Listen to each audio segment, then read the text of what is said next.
So I went to the daddy-daughter dance with my daughter Mackenzie on Friday, and wanted to share a few thoughts of how that went here. Welcome to the vlog. First, let me just say I've always wanted to be a dad, and I got that privilege in 2005 with twins.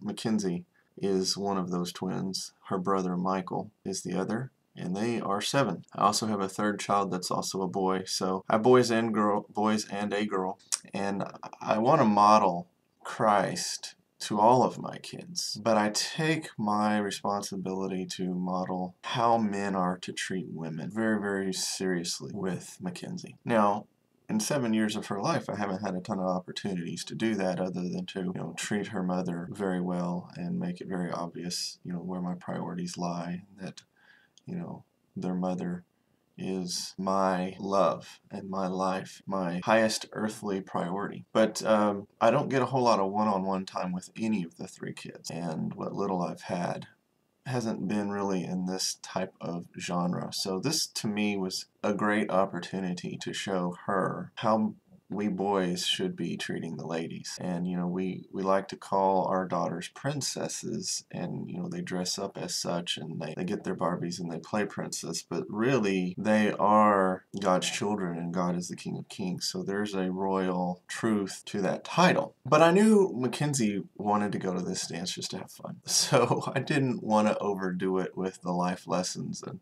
now, Mackenzie, when you're 16, make sure the boys that are taking you to the dance are doing what Daddy's doing and opening their door for you, and they're getting you punch and cookies. Hopefully she took mental note in some far corner of her mind that Daddy made her feel special and treated her and opened doors for her. But I have a tendency to be too passionate and concerned about these little lessons that I hope we're getting through and point them out, that I can kind of be a buzzkill. So I didn't want to do that. Mackenzie is, of the twins, the only one that, like me, loves to dance, loves to feel the beat of the music, knows how to naturally move to that beat, and wants to dance. Now, my youngest is showing signs that he too might join us in our rebellion against the wallflowers, like Michael and my wife, but he's only one. Time will tell. So that was the other cool thing about this, is the 2 people in our family that like to dance and groove to a beat got that opportunity while the wallflowers stayed at home. Interestingly, Mackenzie didn't quite understand the concept of taking a break from the dance floor. At any given point, there were people on the dance floor and there were people at tables, having punch and cookies and taking a break. And in her mind, it was always the same people on the dance floor and always the same people taking a break.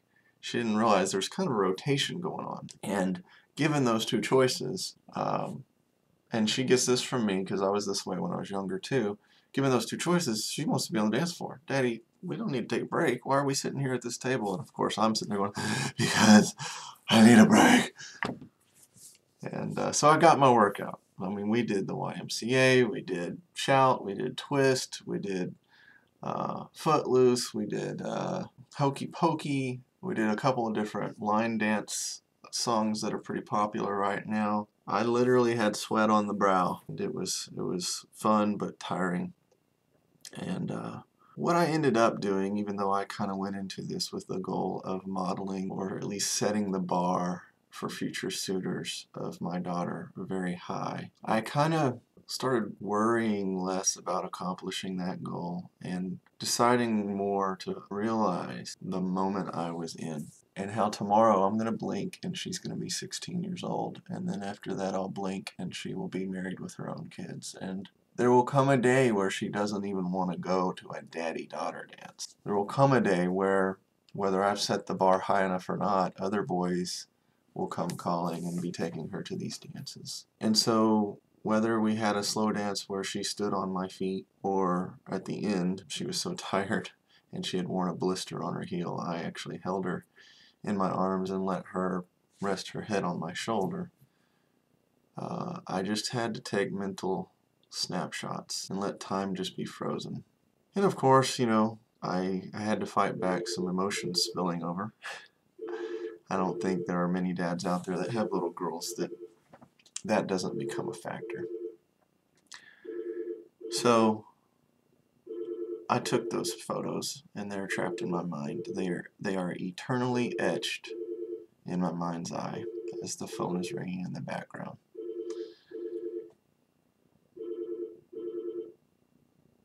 It was a good night.